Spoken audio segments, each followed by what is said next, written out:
రమేష్ అండి. Retired బ్యాంకర్ని. Indian బ్యాంక్లో సీఎంగా రిటైర్ అయ్యాను. ఇది షాద్నగర్లో మ్యాగ్నెట్స్ వాళ్ళ నైన్త్ వెంచర్ చూడటానికి అని చెప్పేసి అని సంతోష్ హరి గారు మమ్మల్ని తీసుకొచ్చినారు. వాళ్ళ ప్రజెంటేషన్ బాగుంది. ప్రాపర్టీ చూపించడం, ప్రాపర్టీస్ ఆల్సో వెరీ గుడ్.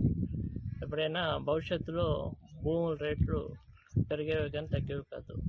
మనకు వీలుంటే ఎవరైనా కానీ సర్ప్లస్ మనీ ఉంటే స్పెండింగ్ కొంచెం తగ్గించుకొని ఇలా ఇన్వెస్ట్ చేయటం మంచిదని నా ఉద్దేశం. నాతో పాటు మా కొడుకుని కూడా తీసుకొచ్చాను. ఎందుకంటే రేపు వాళ్ళ పిల్లల కోసం, వాళ్ళ భవిష్యత్తు కోసం వీళ్ళు సేవ్ చేస్తారు. It is a good project.